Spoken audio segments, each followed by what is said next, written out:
Good morning. Welcome back to the Planet Doug podcast for Friday, December 13th, 2024. It's about 8 o'clock in the morning here in Medan. I'm still staying at the Wisma Sederhana Hotel in Medan. I'm supposed to be on a train this morning, actually, heading back to Tanjung Balai, but I got involved with a lot of other things I needed to do, and I changed the date of my train to probably to Monday. Yeah, I did. I changed it to Monday. I wanted to go on Sunday. Like I needed one more or two more days here in Medan. And then, so I tried to book a train on Sunday, but the Sunday trains were completely full. I couldn't get a seat. But using the Indonesian train ticketing app, accessed by KAI, it was pretty simple just to change my ticket from this morning until Monday morning, which is a bit late. I never intended to stay in Medan this long, but for various reasons, mainly Patreon related and now laptop related, I've ended up staying here longer than I planned. And as you can see, I'm recording this journal in video form, and that's because of the laptop, of course. I'm getting more and more into the laptop, becoming comfortable with it, learning how to use it. So I'm hoping that I don't always have to do like a simple audio podcast where I just talk into a microphone, which I think is fine. But with the new laptop, I can now edit video much quicker than I could before. So maybe a video is not out of the question. But I do have a pretty crazy setup right now. I was thinking I should take a picture of it just to show you exactly how these videos are being recorded. I've got this, it's a stool, it's not a table. And this stool that came with this room has this cushion that usually sits on top of it. I didn't realize it, but I can remove the cushion, which opens up this interior of the stool, and I can put my GoPro on a little tripod right on the stool, which is sort of sitting over top of my legs. And I thought I could keep this on the bed as a place to put my coffee, but it's a little bit unstable. I don't know if I trust it now. So, but anyway, this is what I am looking at. Let me take a picture for you. There's my GoPro sitting on the stool with my coffee in there. And then over here, I've got my laptop and all my other gear. And I'm going to talk about the laptop in a minute. So I have it sitting over there so that I can pick it up. So yeah, Windows and my laptop. Let's start there. So there's going to be a lot of technology talk because I had an issue with my laptop that Windows wouldn't activate. I turned on the laptop and just, the laptop gives you all these buttons, choose your region, choose your language, and all you do is make simple choices and you go next, next, next, and at the end of it, it installs Windows, it updates all the drivers, the laptop shuts down a few times and restarts. You're basically not really making any choices, you're not doing anything really, you're just along for the ride as the laptop automatically installs everything. And then at the end of it, I got an error message saying that Windows can't be activated. And after all this research into it, I got these messages saying that this copy of Windows is already installed on another device. And then it went on to say that the Windows license on this laptop is for Windows Home, not Windows Pro, which again didn't make any sense to me because I'm pretty sure this one is supposed to have Windows Pro. So you can't always trust those things, almost never, to be honest. You know how the internet in general and Windows has little troubleshooting or something is wrong and it says, oh, would you like us to fix it for you? Or would you like help about this issue? Those buttons never work. They never accomplish anything. And in this case, when I clicked on the troubleshooting button, it just said, we're not quite sure what's wrong, but you're supposed to have Windows Home, not Windows Pro, and I think that was wrong. But anyway, I was stuck. I really didn't know how to fix this problem. And luckily, I could still run Windows, even though it wasn't activated. But I got this big error message in the bottom right-hand corner of the laptop screen that says Windows needs to be activated. And that error message never goes away. So it's really annoying. And anytime you're trying to do any work, you've just got this big error message on the screen that you can't get rid of. So actually, I talked about that in a video, and then my mystery benefactors who gifted me this laptop, they watched that video and they saw that I was having an issue with Windows activation. So up until this point, I hadn't contacted them. I didn't want to bother them. I was waiting to see whether I could fix the problem on my own or whether it would just resolve itself. That happens sometimes. You reboot the computer and the problem disappears. Who knows? And I was busy with a whole bunch of other stuff, so I didn't really dive into the problem and try to fix it myself that much yet. I did some random research and tried a few things, but I hadn't really sunk my teeth into the problem. So I didn't really want to bother my mystery benefactors until I had done everything that I could reasonably do. But then they watched the video and then they reached out to me and said, oh, we'll contact the computer store where they bought it and we'll see what they say.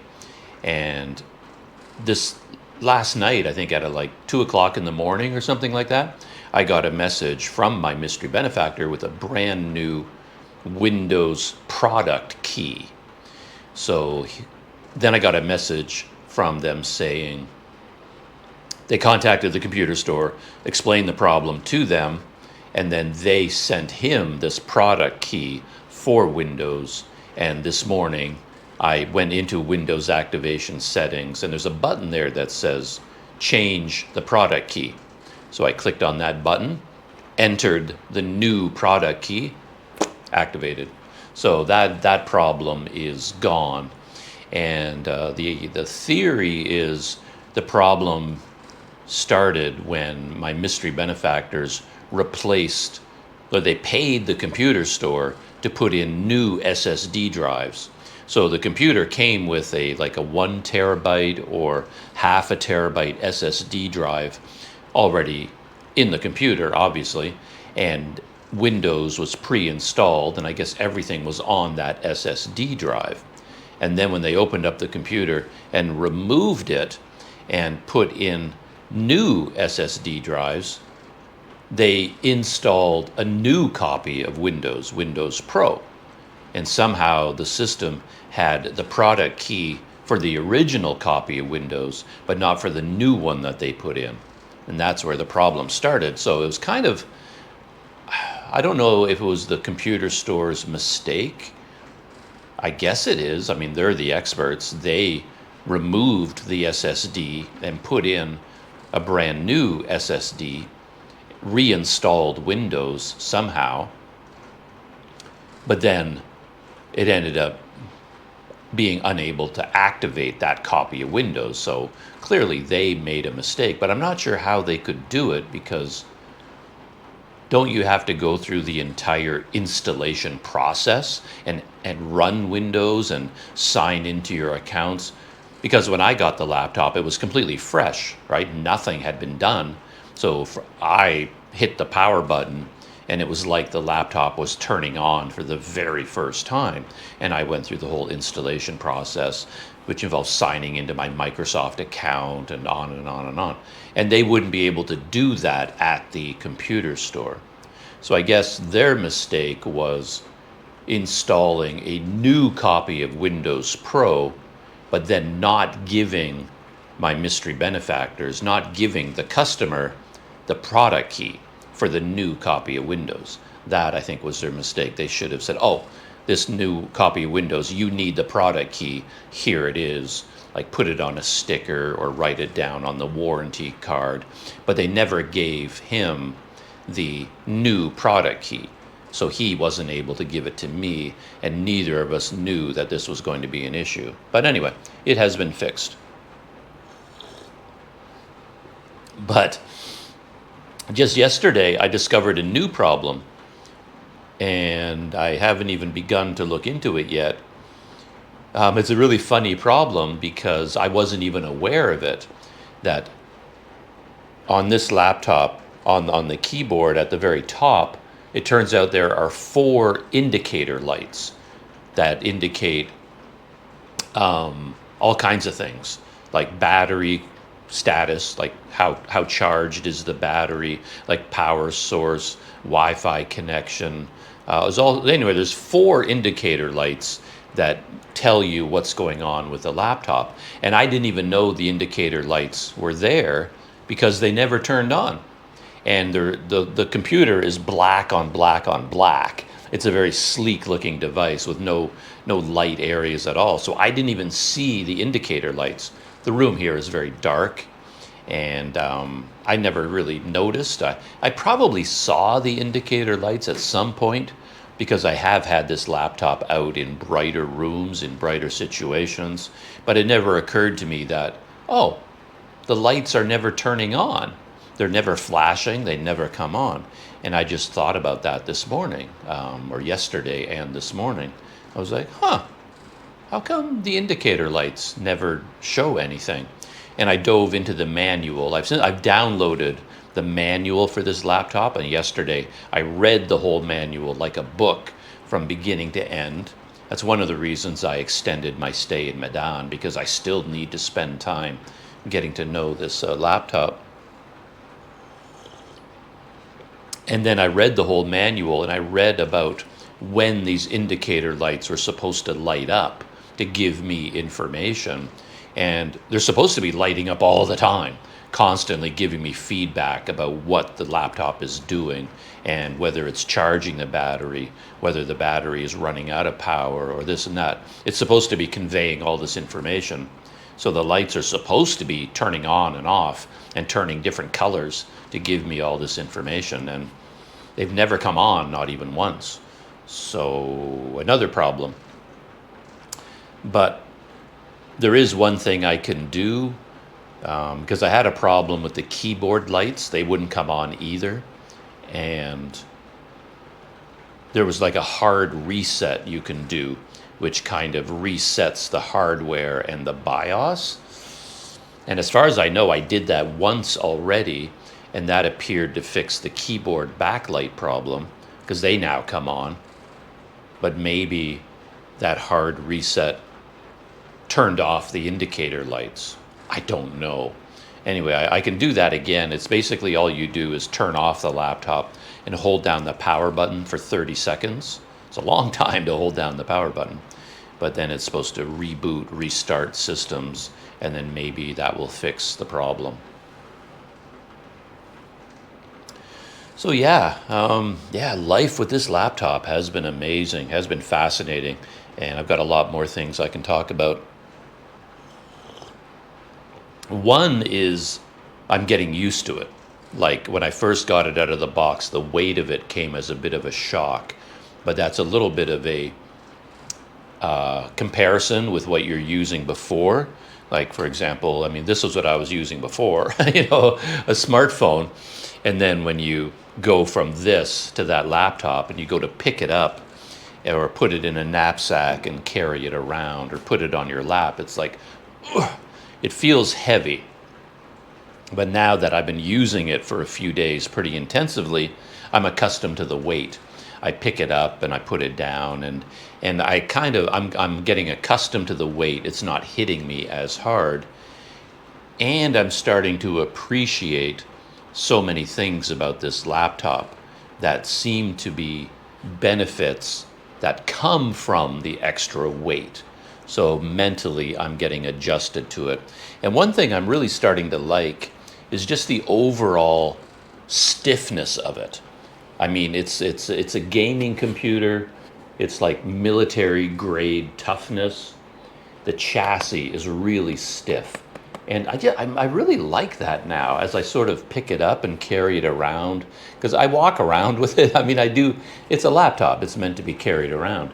And the stiffness of the chassis makes it so easy to hold on to. And then the everything about it is just sort of rugged and tough. The hinges, there's no flex in the screen at all. There's no flex in the keyboard, like when you're typing on it. It's just, everything is nice and stiff, and I really like that. So I'm getting used to that about this laptop. And I did some testing yesterday and the day before. I just wanted to see how fast it is. So I went into my external drives, where I have a whole, like I have folders full of old GoPro video files. And I wanted to see, well, how long does it take to copy video files from a hard drive or from a memory card into the laptop? And for me, in the old days, when I was using my MacBook and other devices, if I went out shooting for the day, like if I grab my GoPro right now and go out into Medan and record some travel small adventures, the entire night is dedicated only to copying the files. It would take the whole night to do it. So I would come back here at the end of the day, remove all the memory cards from my GoPros, and then I would start copying the video files to the laptop. And each GoPro would have like 30, 40 gigabytes of video. And by the time I was done, just copying the video files would take about 2 hours, 2.5 hours in total to do that. So the whole night would just be, all I would do is have the laptop sitting over here, copying, going through one memory card. Takes 40 minutes, an hour, something like that. And I remove that memory card, get the next one, plug it in, start copying. And while it's copying, I can't do anything else on the laptop. It can only do one task at a time. This was my old laptop. So anyway, I tracked down a folder in my like on my memory cards and on the external hard drive that I have, and I did a test copy. Like, okay, let's copy 60 gigabytes onto this laptop. And I hit copy. I went to take a sip of coffee, and oh, it's done already. It happened so fast, like 10 minutes at the most, and then it was done. I was like, okay. And not only did it happen in 10 minutes, I found out later on, I can work on the laptop. I can do other things while it's copying. I don't have to just leave it there to copy. So it was unbelievably fast. And then I took those video files after they were copied into memory, and I downloaded DaVinci Resolve. I'm not sure I want to use DaVinci Resolve anymore for video editing. It's too big and too powerful and too complicated for me. I don't need the horsepower that it offers. And there's a lot of things about it that it can't do. I think I'd be happier with a simpler editing program. Basically, one thing I need is the simple ability just to draw an arrow and a circle. I often put up, say, pictures of Google Maps, and I'm talking about, oh, here I am. I'm in the city of Medan, Sumatra, and I want to put an arrow on the screen on Google Maps and point to where I am, or put a circle around it, or draw on the screen. And in DaVinci Resolve, I don't know how to do that. I don't even know if it's possible. And oddly enough, if I'm editing videos on my smartphone, I use a program called KineMaster right now.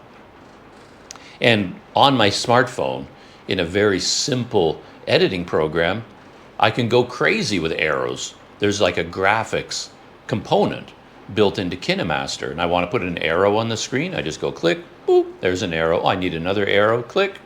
I can draw it, I can fade it in, fade it out, I can animate it, I can draw circles, squares, triangles. It's so simple and easy on this small program, and yet DaVinci Resolve, which is supposed to be one of the most powerful editing programs in the universe, and it's free, I can't draw an arrow. I can't draw a box. I can't do anything. If I try to go online and read about how do you put an arrow on DaVinci Resolve, I could be studying that for the next 3 years of my life, and I'll still never be able to figure it out. You have to go into another mode, and you've got to go into like fusion, and you've got to put in all these nodes and connect the nodes. And I watch all these tutorials over and over and over on YouTube, and I don't understand anything that they're saying. I read about it. I go to the DaVinci Resolve manuals. I read and I read and I read. I have no idea what any of them are talking about. And I'm like, why is it so hard? If it's so easy on a program like KineMaster, all I do is open up the arrow menu, and I have a whole bunch of arrows that I can pick from. I can choose how thick or thin the line is, what color it is, and then I choose my settings, and then I can just draw 100 arrows, as many arrows as I want. Why is it so easy in that program, and on DaVinci Resolve, I can't figure out how to do something so simple. So I'm thinking about getting another. I'd have to pay for it. And there don't seem to be that many options out there that are suitable for me, but I'm still looking around for something like that. But anyway, I was just saying that I don't know that I'll be using DaVinci Resolve in the future, but it's what I installed on my laptop right now because I want to get up and running, and I'm familiar with DaVinci Resolve, the basics, and it's free. So I downloaded it, installed it, got it up and running. So I did a couple of tests. I took 60 gigabytes of 4K GoPro video, selected all of it at once, dragged it to the DaVinci Resolve timeline, dropped it there, and within like a millisecond, it was all there on the timeline. It was just done instantly. It was that fast. And then I did a full export. And I can tell you that with my old MacBook, I just grabbed a bunch of videos at random. It wasn't part of a project or anything. So it was actually 2 hours long. It was a 2-hour long 4K video that I had on the timeline. And I would never, even me on Planet Doug, I would never have a 2-hour 4K video. That would just be nightmarish. And on my old laptop, if I tried to export that, it would, I'm guessing, I'd never tried to do anything that intense, but I'm guessing it would take 36 hours if it would ever finish. It probably would just crash. It would never, ever finish. I mean, I would normally do like a 1-hour video, and a 4K 1-hour video would take about 14 hours to export. So if I were editing a video all day, then maybe 6 o'clock at night, maybe I'm finished, and now I want to export that video, and I would click export, and then I would take the MacBook, set it aside, because it would run all night long. It would take 14 hours into the next day if it ever did finish, and it might finish, like what's 14 hours from there? You know, something like 10 or 11 o'clock the next morning, it would finally finish exporting.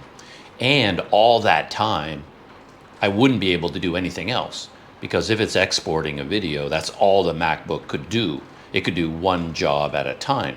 It was never designed for this kind of hardcore video editing. So that was my experience up until I got this laptop. And then yesterday I took that 2-hour 4K video, I hit export, done in 20 minutes. 20 minutes, it was done. And at this, while it was exporting that video, I could keep doing anything I wanted on the laptop. I could watch YouTube videos, I could play a movie, I could write emails, I could work on graphics. I think I had 18 Google Chrome tabs open on Google Chrome. All of them are active. I was going from tab to tab to tab, doing all kinds of things, reading things, playing videos, doing things. And then I was writing emails. I had so many apps and programs open, and it didn't make any difference at all. The laptop could do as many things. So it was absolutely amazing. I couldn't believe it. Then I did a more realistic test where I took like a 1 hour video of 1080p video, 1 hour long. I exported it 5 minutes, done. I did a 1 hour 4K video, 10 minutes, done. It was unbelievable. Not only that, I could edit in 4K. So I loaded 2 hours of 4K video into this machine, into DaVinci Resolve, and then I started editing, just playing around, cutting and pasting and changing the audio settings, putting in text and graphics, inserting photos, a couple of different layers, just normal, simple editing. And while I was doing it, I was just like, wow, this is working really, really well. And then it occurred to me, it was actually playing in 4K.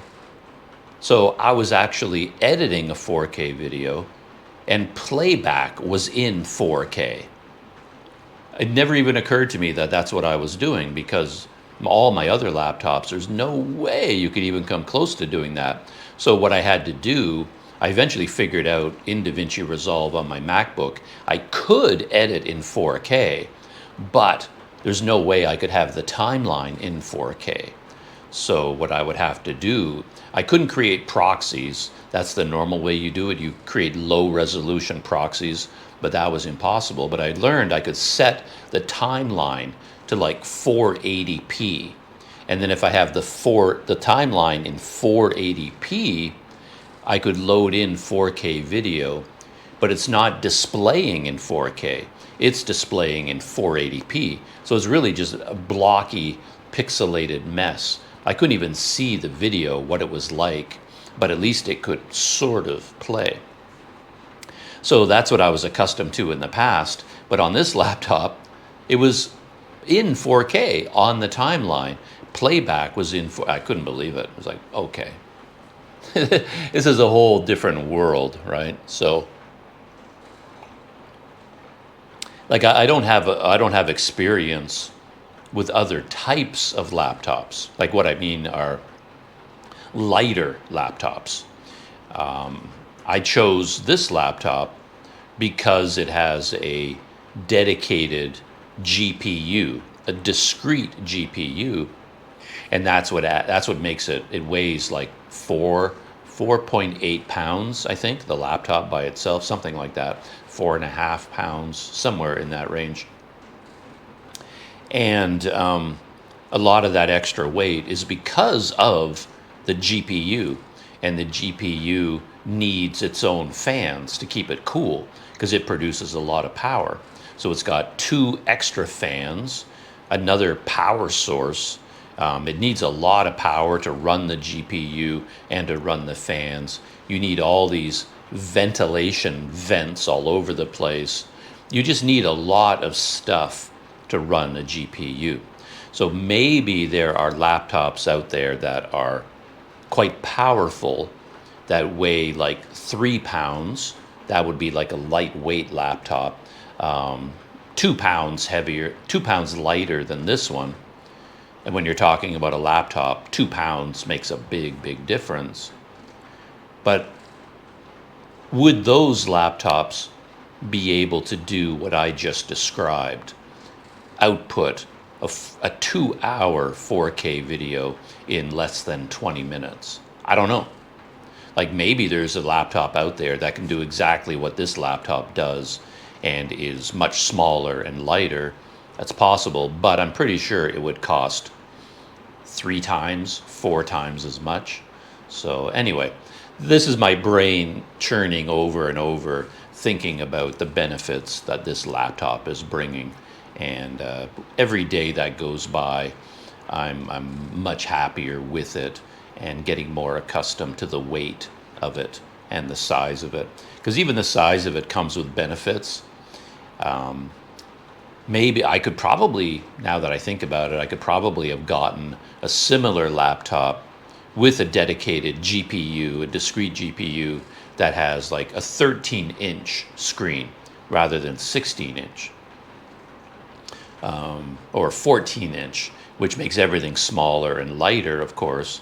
But man, I love this big screen. I have it sitting here on my lap, and then I'm playing something or I'm editing on it, and all that real estate. So nice to have. So yeah, it's pretty amazing. And I've been learning a lot about how this laptop works, things that I didn't know anything about, which is kind of interesting because I've spent a lot of time researching laptops. And when I picked out this laptop, to be honest, I didn't have a lot of time to do it. And I didn't have a lot of resources to draw on because there was a little bit of a time pressure where my mystery benefactors reached out and said, we would like to, basically, we're going to come to Indonesia and give you a laptop. So we're leaving soon, and we need to buy it quickly. So we need to pick out a laptop so we can buy it for you and then bring it to Indonesia and give it to you. And I happened to be in Tanjung Balai at the time, where you can't go laptop shopping. You really, well, maybe I could have, but somehow it never even occurred to me to do it. I'm pretty sure there wouldn't have been anything in Tanjung Balai. No. Maybe, no. No, there's nothing there. I don't even know why I'm even thinking about it. Like if I were in Malaysia, in Kuala Lumpur, then of course I would have gone out to all the computer stores and I would have looked at them all. I could pick them up. Oh, how heavy is that? How light is that one? Try out the keyboard, look at the screen, talk to people in the computer stores. And I could have done much better research because I would have been able to see all the laptops in real life and look at them and get a much better idea. But in Tanjung Balai, of course, I couldn't do that. All I could do was go online and look at YouTube videos. And you're typing in all the same silly search terms, the best budget video editing laptop in 2024, and then you watch all these videos and they tell you about this one, this one, this one. So that's what I did, and working with my mystery benefactors, all the research I did kept leading me back to this one, the Asus TUF A16. In terms of at least what I understood to be the price range, the feature set, the power, the weight, everything about it, and the reviews, kept coming back to this one. There were other options that we were thinking about that were much, much lighter. But then I got worried about durability. I got worried about heat generation, heat dissipation, because the smaller the laptop becomes, the thinner it becomes, the more flimsy it becomes. It has more trouble dissipating heat. It's going to heat up, which is going to break the electronic components. There's going to be fewer ports because there isn't enough room to put in all the USB-C ports and all the ports you might need. Anyway, the road kept going back to this one, and I did a lot of research into this one. I watched videos about it, people reviewing it, talking about it. Everybody recommended it. Everybody praised it. And yet, even though I watched all those videos where all these experts were talking about this laptop and praising it and going over it in detail, there were certain things none of them ever mentioned, never came up. And it's just kind of blowing my mind now. And because since I started using the laptop, all these things were happening, and I was like, oh, I didn't know about that. Oh, I didn't know. Nobody ever mentioned this. Nobody ever told me about this. I run into this all the time, where it seems like the world in general knows all these things, and it's all common knowledge to everybody else in the world. So whenever I'm talking to other people about laptops or anything, or I'm watching YouTube review videos, all these people assume that these things are common knowledge, so they never mention them. They never bring them up because they assume, well, Doug, he already knows, everybody knows. And I'm like, hey, come on, we're talking about me here. I don't know these things. You got to tell me these things. So, two things in particular. One is something called Armory Crate. And I think I have it queued up on my laptop here, so I can show you Armory Crate. Never in my life have I ever combined those two words. You know, I've never said Armory Crate before in my life. It would never occur to me to put those two words together. But now I find Armory Crate has become the centerpiece of my life, whereas 3 days ago or 4 days ago, I'd never even heard of it before. So here's my amazing device. Let me log in and let us go to Armory Crate. I have it open, and there is Armory Crate. Never heard of it, but it is basically the control panel for this laptop. Because it has a GPU, which produces a lot of power, and I guess the more powerful the more it runs, the more heat it generates, and the more power it consumes.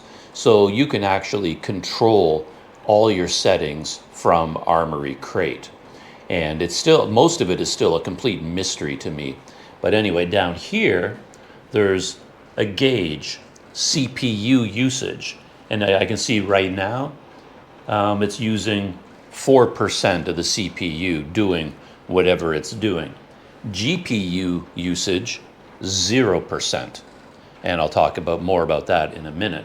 So I can see exactly what percentage of the CPU is being used, the GPU is being used. This graphic here, I have no idea what that is. Something to do with frequency. 2200 megahertz. I don't know what that's telling me. It's got some sort of a dial here, thousands of megahertz. Maybe that's the screen, because people who play games are really concerned about screen quality, the graphics, what they look like, and that depends on the frequency of the monitor. I don't know. But yeah, it's got, and it says CPU on there. There's a dial for CPU, and I assume the other line is for frequency. And over here on the left, there's all these sub-menus, and I've been slowly working my way through them. I don't understand half of them. But over here, yeah, CPU stats, usage, frequency, temperature. So it actually tells you what temperature. Right now, the laptop is at 35 degrees. And I guess you have to keep an eye on that, because I've been doing research into all of this, and apparently if you're running the GPU, like gaming or video exporting, an acceptable range, to my amazement, is somewhere in like 85 degrees. I mean, if you told me the laptop was like 85 degrees, I'd be panic stricken. I would think the thing's about to catch on fire. But apparently, like from 70 to 90 degrees is an acceptable range when the laptop is working hard. And if it gets above 100 degrees, then there's a problem. Maybe your vents are blocked, or the environment is too hot. You're working on the surface of the sun or something. But anyway, you can actually monitor the temperature of your laptop, the voltage draw. Now here's another whole box for GPU stats. There's memory and storage up there. There's this dial, tells you exactly how much RAM is being used. And then there's another one for storage. Right now, I'm using 6.7% of the SSD drive. And there's a fan speed here. It has two fans. It has the CPU fan and the GPU fan. And it tells me the RPM of the fan. Right now, both are at 0, which is pretty amazing. So right here, doing nothing, doesn't even need to run the fan. It's really, really good at heat dissipation, as far as I can tell. Come back. And over here, this I haven't even played around with. This is GPU mode. So basically, it's like a power setting for the GPU. I had no idea. I thought it had a GPU. The GPU gave you power, and that's it. But no, there are all kinds of power levels. It's sort of like having a sports car, and you think, oh, it has a powerful engine, but you can put the engine in first gear, second gear, third gear, fourth gear, and the higher the gear, the faster the car goes.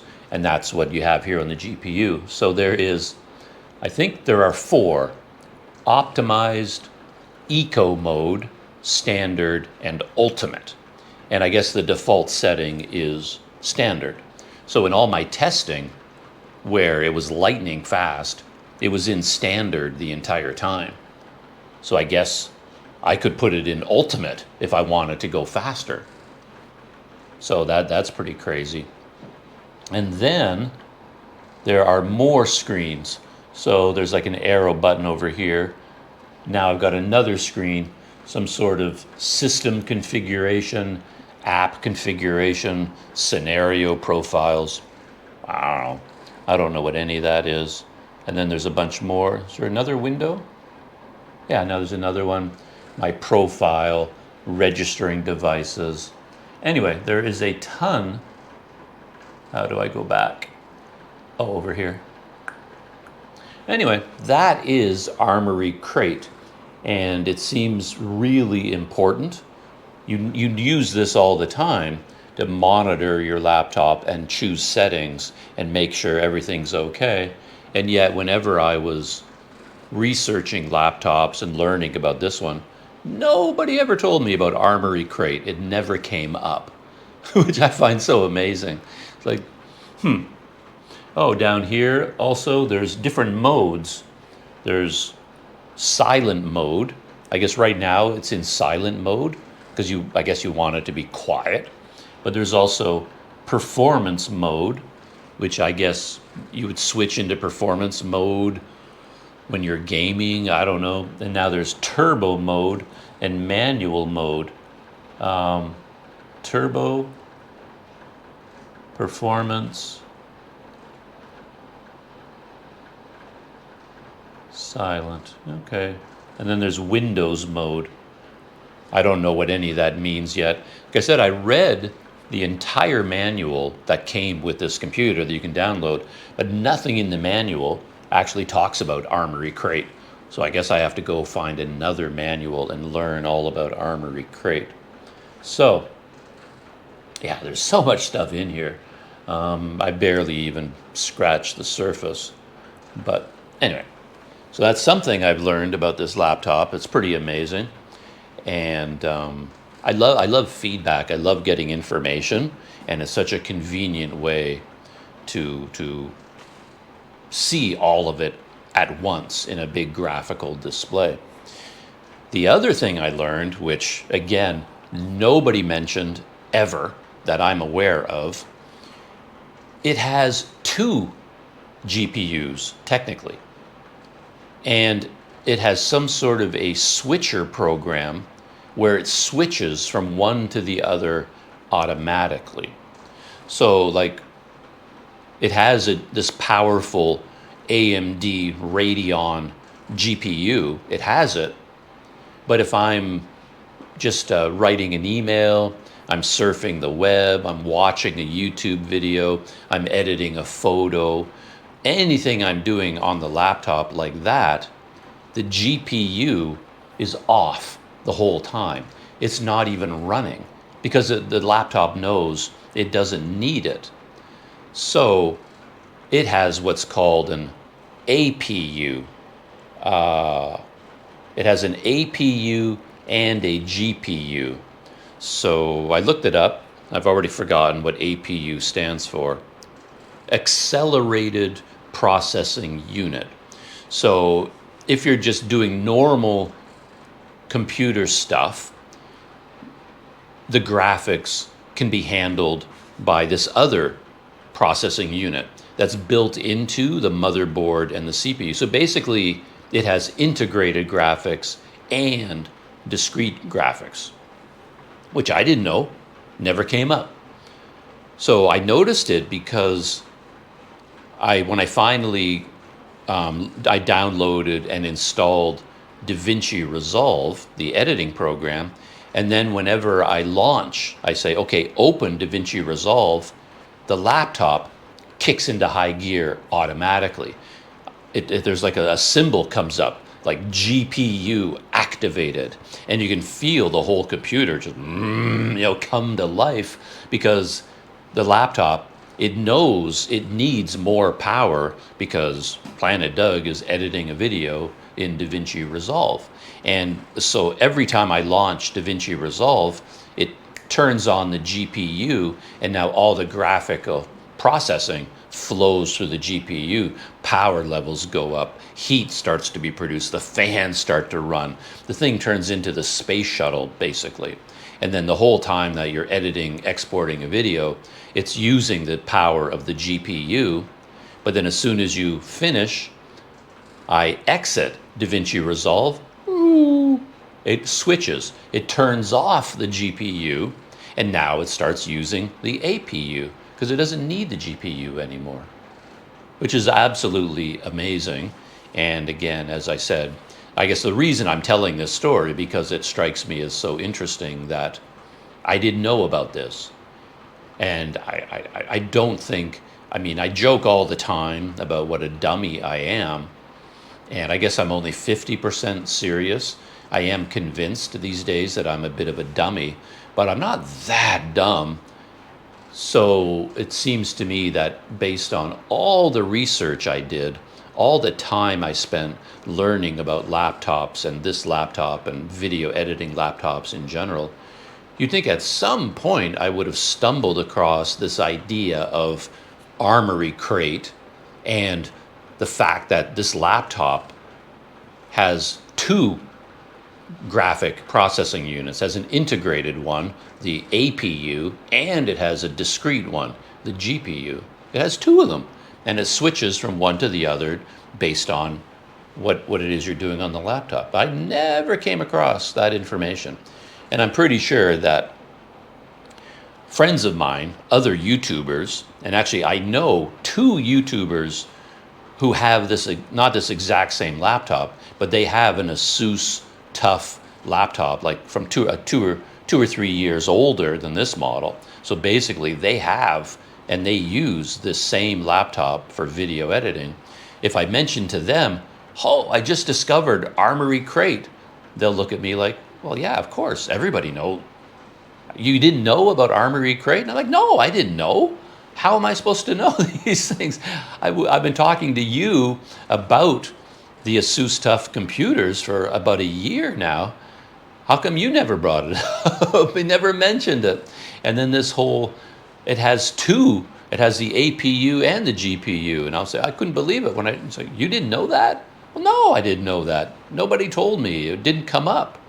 Why didn't you tell me? You know, all the people I talk to about this laptop, they'll look at me like I'm out of my mind that I didn't know these things. And I'll be like, well, I'm not sure how I could possibly have known. Never came up.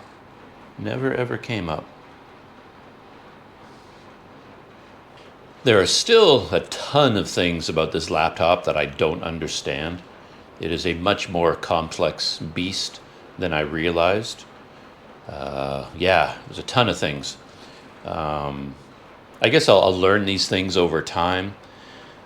Like I said, I read the manual, but not all the information sunk in, particularly about all the shortcuts you can use, all the settings that you can adjust. Like right now, for example, I don't really understand any of the power settings about when the screen locks, like sleep settings, powering down settings, all these things. It seems to be doing weird things, like where my old laptops that I've used, I'm accustomed to, as soon as I close the lid, the computer goes to sleep and it locks, which is what I like. But on this one so far, if I close the lid, it does go to sleep. Obviously, it's going to turn the screen off. But then as soon as I lift the lid back up, it just comes back on again. I'm still logged into everything.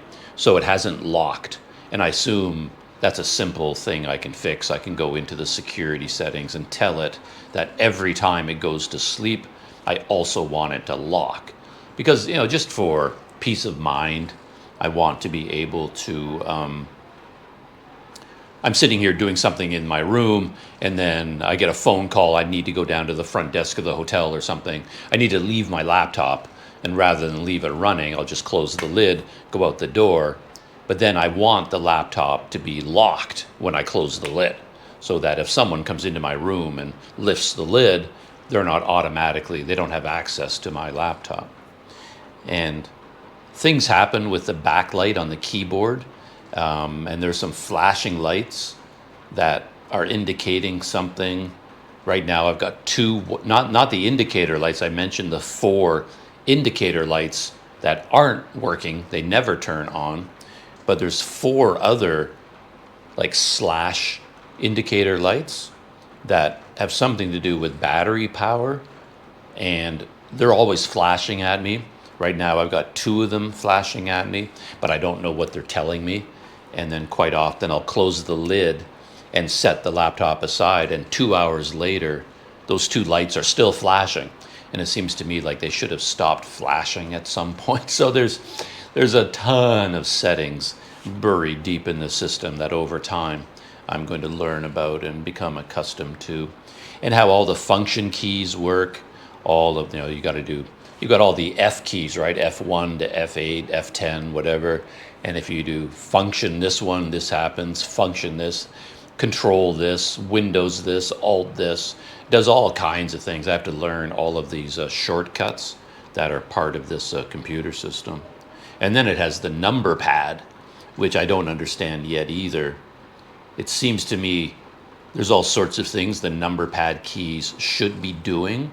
So for example, on the regular keyboard, you've got the arrow keys, but they're also like page up, page down keys. So you can use them as arrow keys or page up, page down. And on the number pad, they're exactly the same. There's 4 arrow keys, and you can go from arrows to page up, page down, things like that. But no matter what I do, I can never use the number keys like that. Like the page up, page down never works on the number pad, even though they're labeled page up. Like little things like that. It's like all over this laptop that I don't understand yet. And I was concerned at the very beginning about the keyboard because of the number pad. It turns out that the whole keyboard is offset to the left. And I kept making mistakes because I'd have the laptop centered right in front of me. And if I just instinctively put down my hands and start typing, my fingers are in the wrong place. And I thought, well, I can't type on an angle. So I thought maybe the keyboard is too small. And I'm a big typist. I type a lot. And I thought, well, if the keyboard is not good for me, then I'm in trouble because, yeah, I'm not going to enjoy using this computer. But I've already gotten adjusted to it. All I really need to do is take the laptop, and instead, if I'm typing, instead of having it directly in front of me, I just move it 1 inch to the right. And then suddenly the keyboard is lined up in front of me naturally. And that's fine. So I've gotten used to that. And the feeling of the keyboard is amazing. The travel on the keys.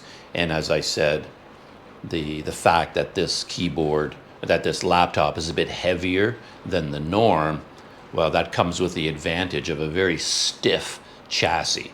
And it makes for an amazing typing experience. Because I've used other laptops that are cheaper and thinner and lighter, and then the whole keyboard kind of flexes. It actually moves up and down and it bows. And then same with the LCD screen, it will twist and turn and it will shake. If you're typing or doing something, it starts vibrating. This is rock solid. Nothing ever moves on it. So it's a different type of laptop. It's in a different class than anything I've ever contemplated using before. Yeah. So I've learned a ton of other things, but I think I'll end my laptop discussion there. I think that's more than enough. I haven't used the webcam. I haven't used the built-in speakers. I haven't plugged in an external microphone. I haven't done anything like that. The only other thing that has jumped out at me that I'm not entirely happy with are the speakers. Because I think on my MacBook, the MacBook Pro that I was using, a very small, lightweight machine, it had really nice sound. I'll say that. Loud too. So like if you're listening to music or watching a movie or something, the audio from the MacBook was really nice and loud, which I liked. This laptop, the speakers, I don't know, they're not nearly as good, which kind of surprised me because I just assumed a gaming computer where people are playing games, isn't audio really important? Aren't they always busy shooting guns and driving cars, whatever they're doing on their games? Audio is a huge part of that world, right? So I just assumed the audio system would be amazing, but it isn't. And my main problem with it isn't loud enough, even at 100% volume. So here in this room, if my laptop is here playing a video or a podcast or something and I'm listening to the audio, if I get up and go to make a cup of coffee, it's hard to hear it because I've got the air conditioner running, there's a bathroom vent fan running, noise from outside my room, all the ambient sound kind of interferes. I can't really hear it that well anymore. So I'm like, it's not loud enough. I'm trying to come on, get louder, louder, louder. But I've already maxed it out. So I've already gotten used to plugging in earphones. If I'm doing anything on there long term, like editing, watching a TV show or a movie or something like that, then I put in earphones. And then the audio is amazing. So the actual amplifier or what do you call those things that process sound, whatever is built into the laptop, to me seems really good. So when I'm listening to audio with earphones, it sounds amazing and so much volume. It's crazy. So I often have my headphone volume set to 25% and it's full and loud, and I've got 75% more. If I needed to go louder, there's tons of room. I only need 25% to get full rich sound, so that's great. But the speakers themselves, when I max it out at 100%, still not loud enough for me. So that's a little bit of an issue. That was I was just surprised, and I guess maybe it makes sense because whenever I see gamers, they always have headsets on. I don't think they ever use the built-in speakers on the laptop. They might use a headset, or they're going to have a huge stereo system with external speakers. That's how they game. I don't think they ever use the audio built into the speakers on the laptop. So maybe in terms of saving money, when Asus made this laptop, and then they thought, well, let's save a few dollars and let's not put in the best sound system and the best speakers. Let's put in a mid-range or low-end copy. So I do wish the speakers were a bit louder. I don't really care about the audio quality that much, but I do wish it was louder. But of course there are workarounds for that. The most obvious one is just using earphones. So I've been using earphones a lot. With my old MacBook, I tended not to use earphones because the volume could get much, much louder on that MacBook. At least that's my memory of it. I could be imagining things. But anyway, that is the end of my Asus TUF story for this morning. And the other big topic on my mind, not surprisingly, continues to be Patreon. I keep working on that. My entire Patreon is still private, the whole thing. Nobody can see it except for me, because I'm still trying to figure out how it works and what I want to do with it. And I realized early on that the only way I can learn about how Patreon works is to actually do it. And then what I want to do with it also only becomes clear as I'm working on it. So for this morning, for example, I woke up and I had a couple of random thoughts on my brain. One of them was about YouTube. I've noticed more and more ads showing up on YouTube in different ways. I don't know when it started. Maybe it starts for different people around the world at different times. They roll these things out in different countries on a schedule. But I suddenly noticed that as I was watching a YouTube video, even like full screen on my laptop or something like that, or on my phone, now when I pause the video, I'm watching a video, I'm like Itchy Boots or latest video, something like that.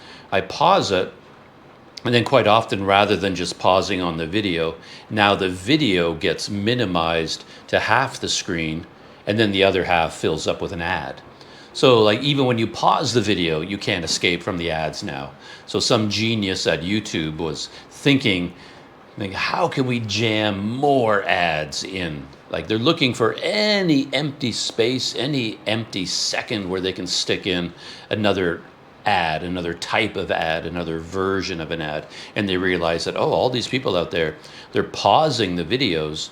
And now while they're just looking at the screen, making their cup of coffee or drinking a cup of coffee, answering the phone, sending a text message, while they've paused the YouTube video, let's cut the screen in half, keep the video on one half, put an ad on the other half. And whoever came up with that idea probably got a raise and a promotion, and then now they're trying to think of it. Anyway, there just seemed to be a lot more ads being jammed into every available space on YouTube. And I was wondering whether this was sort of a sign that YouTube is losing its way, that it's become so big and so corporate and so profit-oriented that it's really leaving its roots behind as a platform for people rather than for corporations. And anyway, I had this random thought, and normally I might write that down in my journal. I might talk about it here on an audio or video journal, or I'll just hop onto WhatsApp and pick one of my friends, one of my hapless victims, and I'll write down my thoughts and send it to them. And then they go, oh, here's more random thoughts from Doug. But since I had that random thought in my head, now what I do is I put it onto Patreon. So I wrote a little 4 paragraph little essay and then put it on Patreon. And then if I'm having a meal, I'll take a picture of my dinner, put it onto Patreon. I see an interesting video on YouTube, I have a thought about it, put it on Patreon. And then of course, big videos, like once I start traveling again here in Sumatra, then I'll be posting full videos to Planet Doug, and then bonus videos, behind the scenes videos to Patreon. So anyway, over time, as I'm uploading content that nobody can see right now, which is a bit of a waste, but eventually people will be able to see it. And I'm benefiting from that because I'm learning about Patreon as I go, and I'm developing new ideas, creating new collections, doing this, doing that, getting a sense of how it works. But then I realized 2 things. One is that all this time I was thinking about launching Patreon at the same time as announcing it. So I was going to go onto YouTube, make a video saying, the Planet Doug Patreon, I've been working on it, and now it is available. And you could sign up if you would like to. And then I was going to make the announcement at the same time as making it public. That seemed to make the most sense to me. But there's a problem or two with that. One problem is I don't know what happens when you go live. I don't know how Patreon changes. I don't know what it looks like. And like right now, for example, if someone signs up for a Planet Doug paid tier and they say, yeah, I'd like to help out Planet Doug and I'd like to see this content, and they look at all the tiers and they say, oh, like the forest planet, that's where I want to live, tier number 1. And they sign up and say, okay, I will give $3 a month to live on the forest planet. Okay, but what happens now? Where does that $3 go? Like, I'm building the Patreon right now, but I haven't connected a bank account to it. I haven't connected PayPal to it. I don't know how any of that works. And I think the only way I'll be able to figure that out is to actually make the Patreon public. And then all of these money connections, payment options, all of that will click into focus. And it's like, oh, that's how that works. And I can set all of that up. But you can't set it up in advance. So now I'm thinking, I don't really want to make it public and announce it at the same time. I need some time in between those two. So then I started thinking, okay, what I can do is publish my Patreon page. I think they call it a page. I have a Patreon page. I don't really like that word, that vocabulary, but that's what everybody uses. So if I make my Patreon page public, but I don't announce it, I don't tell anybody about it, so that gives me an opportunity to see what it looks like when it's public. I could still make last-minute changes to it, and I can go to some friends of mine, other YouTubers, for example, and say, hey, can you do me a favor? My Patreon is live. You don't have to sign up. You don't even have to open a Patreon account. But can you go to Patreon/Planet Doug and just look at it? Tell me what you think, and give me feedback. So then I can have my Patreon public, but nobody knows about it except for the people that I specifically tell about it, and then they can look at it and give me feedback, and I can continue to fine-tune it, make changes, make adjustments.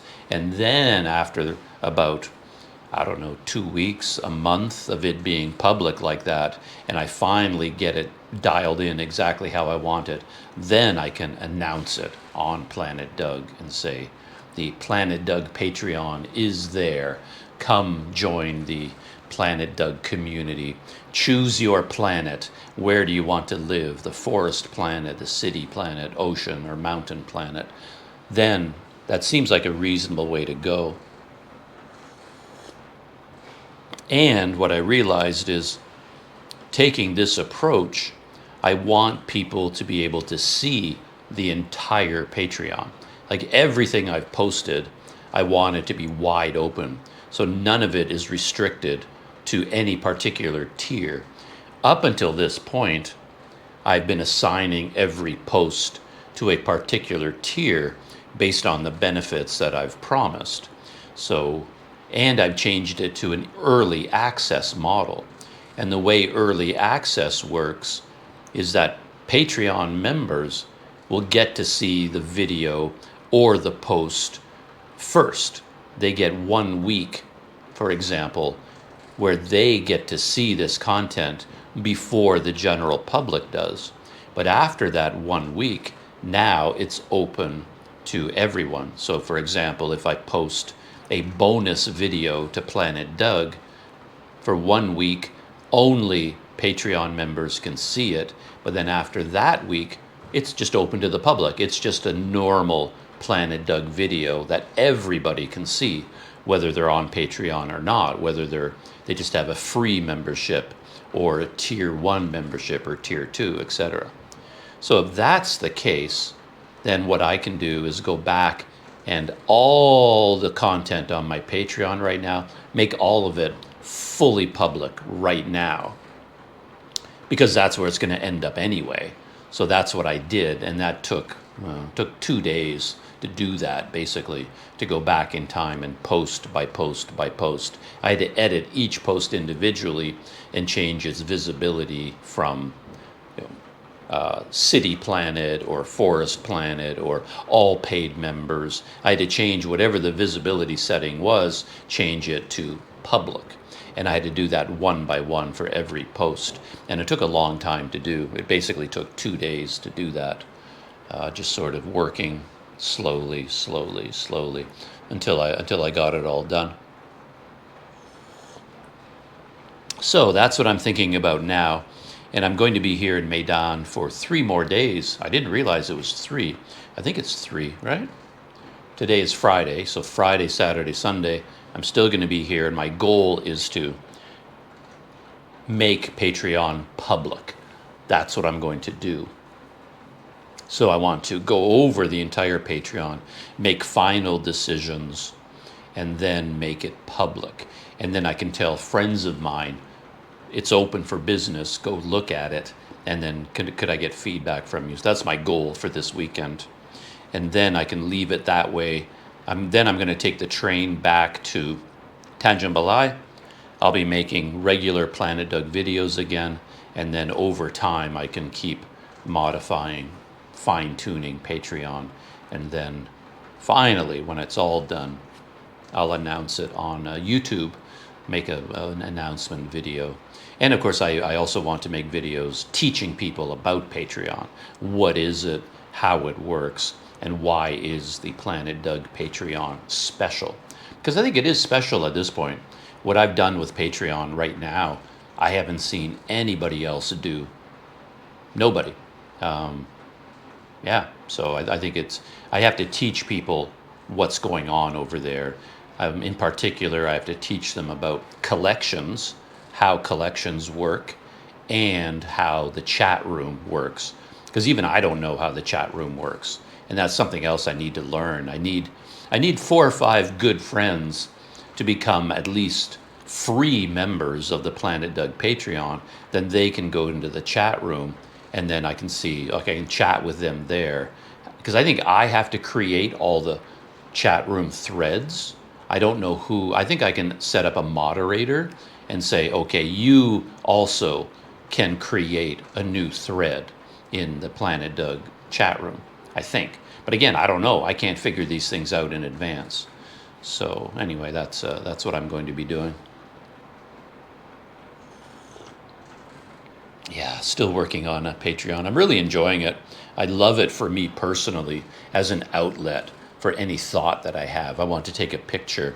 I have all these experiences, all these ideas, all these thoughts, and they're not big enough for a Planet Doug video. You see what I mean?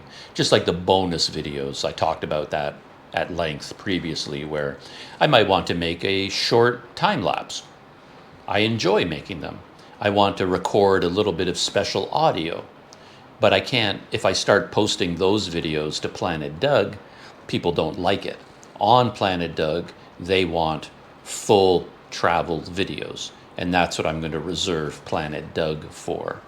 And then if I want to do something small, it goes up onto, it's still uploaded to YouTube, but it will be on Patreon, a link to it on Patreon. And I'm thinking about opening up one more Planet Doug channel. I'm not entirely, I'm a little bit mixed up here because I have so many different types of content now. Because I've got Planet Doug videos, the main travel videos, but then I also have these podcasts, audio or video podcasts. And at the moment, they're all being uploaded to the Planet Doug behind the scenes channel. But I'm also creating bonus videos. So where do I upload the bonus videos? Where do they go? And I could upload them to Planet Doug, but then they're going to be cluttering up the Planet Doug feed. I could upload them to Planet Doug behind the scenes, but now they're mixed in with the podcast. So it almost feels like I need a Planet Doug podcast channel, a Planet Doug bonus video channel, and a Planet Doug behind the scenes. You know, it's getting a little bit out of hand, a little bit too complicated.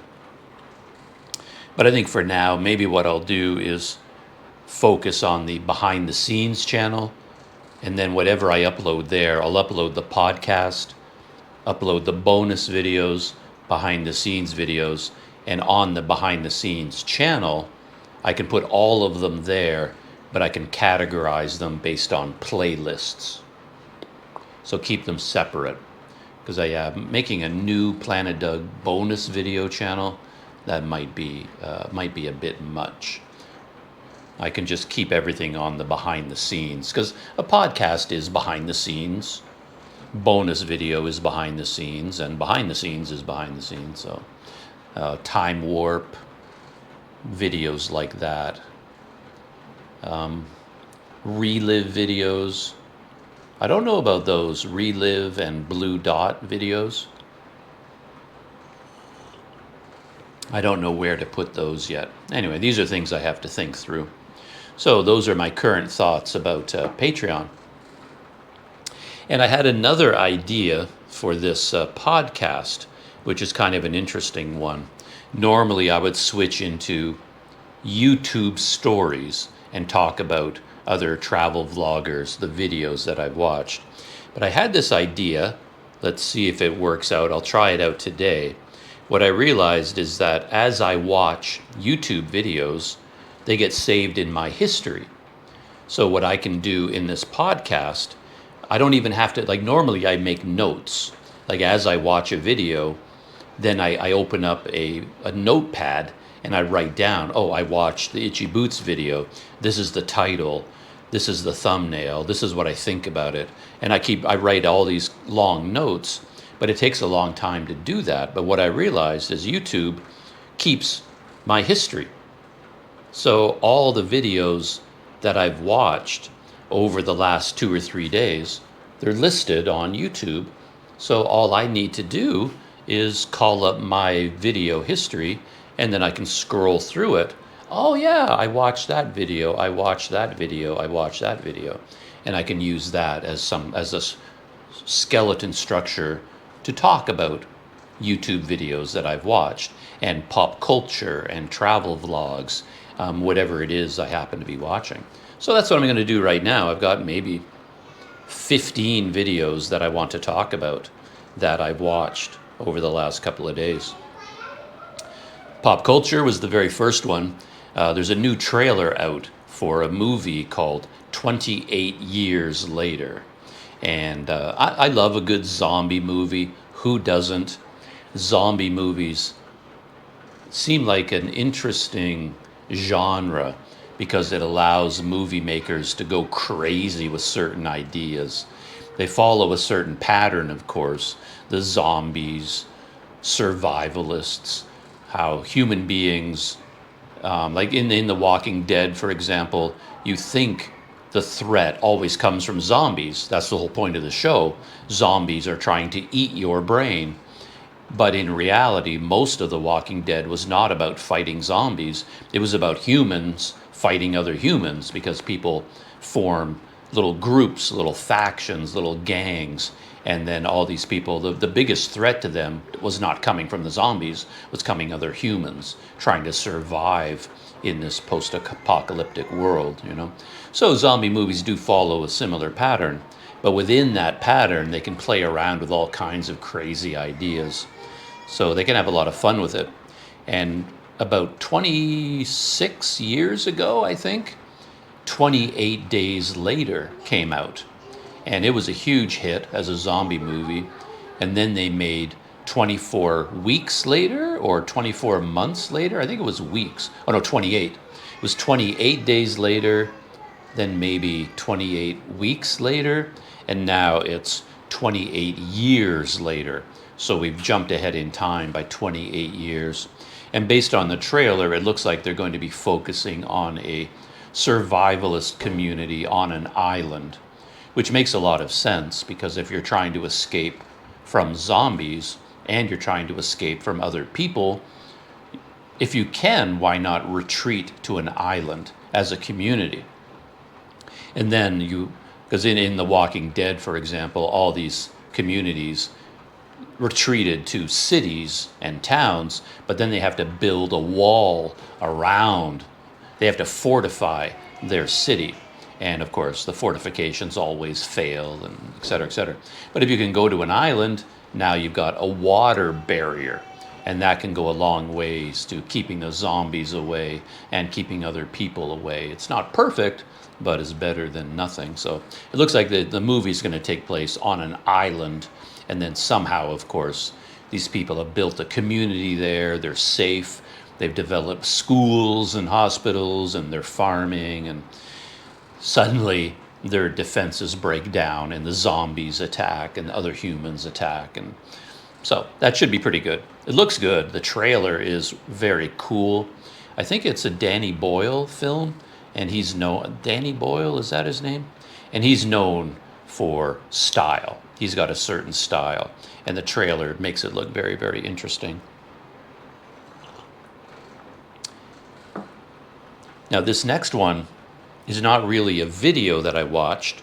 There's a guy from the UK. His channel is called We Hate the Cold. There it is right there. We Hate the Cold. He hasn't posted a video for a long time, so I'm kind of getting impatient with him. And then I came across the fact that he posted on the community tab. And for me personally, it's a very interesting post because he's explaining what's going on, why there hasn't been a new video. Because I know he was in Laos and on a scooter, but I think when he went to Vietnam, he switched to a bicycle. He started traveling by bicycle.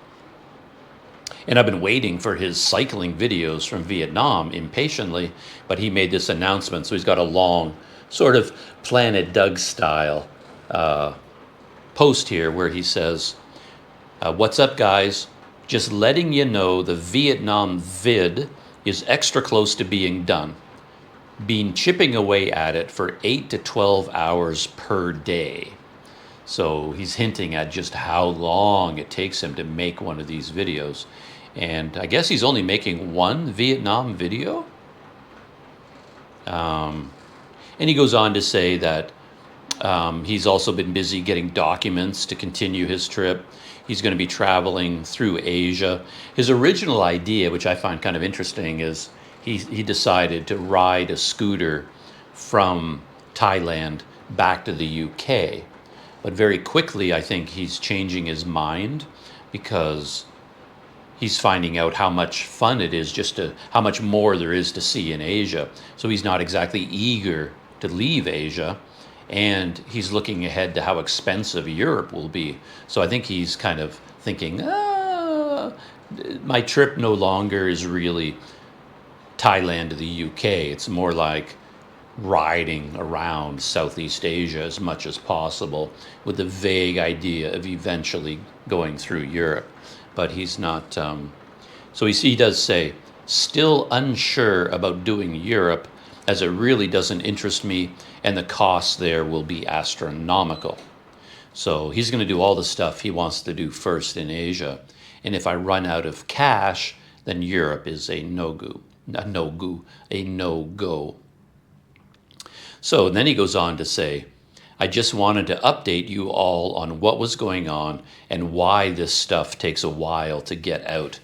He says, I've edited something like 16 hours of footage down to 38 minutes and now have an extra 28 hours to edit. So yeah, takes a bit of time. So yeah, that really gets my wheels spinning because I don't know, why would you do that? It sounds like he's trying to take 46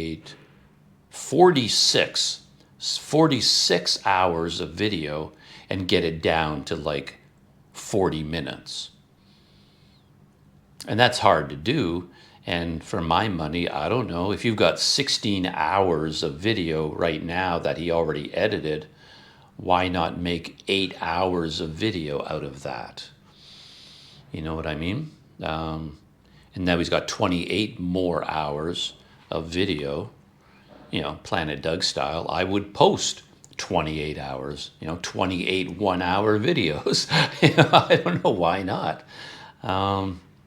Yeah, I mean, so much, like weeks and weeks are going by as he's editing these videos, trying to, and he does all his voiceover narration. So that he tells the story in voiceover, and then he's using video clips to illustrate what he's talking about. And to be honest, I don't know that that's the best choice.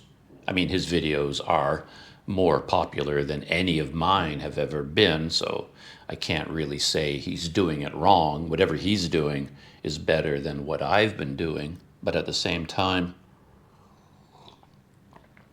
what he's doing is not as popular as, say, Itchy Boots.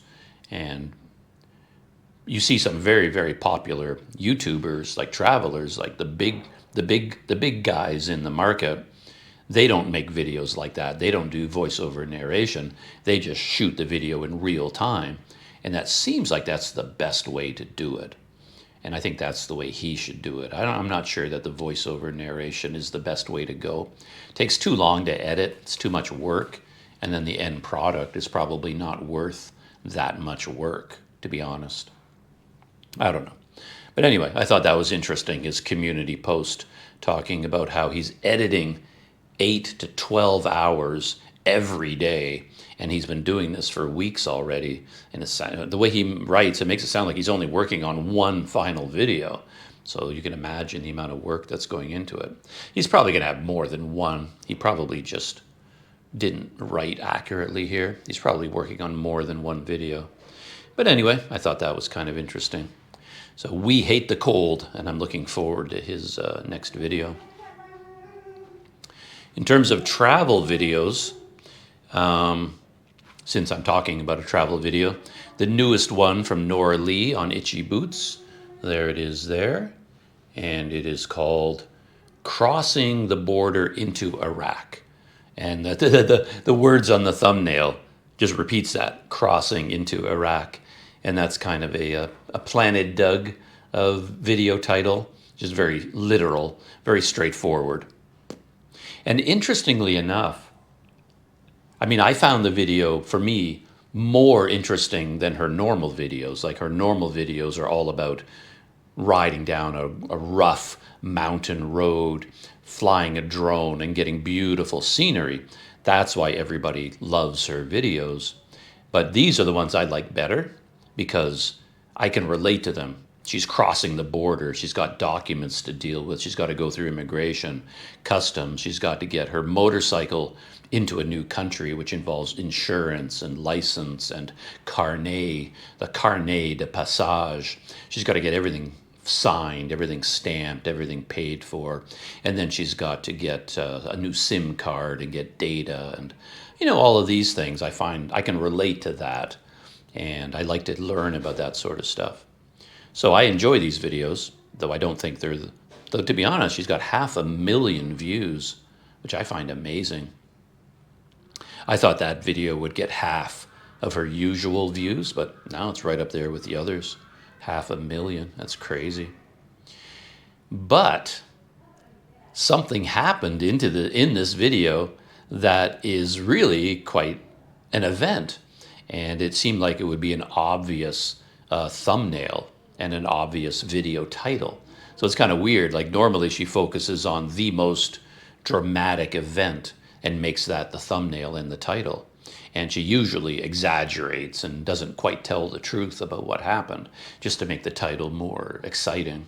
But in this case, I guess this might be a spoiler alert, but she just crossed into Iraq. She's riding her motorcycle, and then out of nowhere, her navigation tablet fell out of its holder and was completely destroyed. I don't know exactly what, you see it in the video. It shakes loose, and then it falls out, and then I guess it hit her wheel, and she ran over it and completely shattered the screen. So it was completely destroyed and is unusable. And I mean, that is a huge problem for her. Totally changes her life, because her entire life was built on that navigation tablet. She just puts in her destination, and then she just follows the arrow. She never has to stop. She never has to look at maps. She never has to stop and get out. Because that's what I do wherever I'm going. Every corner I come to a stop on my bicycle or my scooter. I get out my phone. I call up Google Maps. I look where I am. I try to figure out where I'm going. And then, you know, every 5 kilometers I have to stop again and again and again and check my position. But she has this beautiful big tablet, and all she does all day long, she just rides, and just the tablet tells her where to go, where to turn, get to her hotels, mountain roads, everything. And without that tablet, yeah, her whole life has completely changed, and much, much more difficult, much slower, constantly checking her phone to figure out where to go next. And I guess what she does have a phone holder So now she's going to get the phone holder out of her luggage, mount it on the motorcycle, and then use her phone for navigation.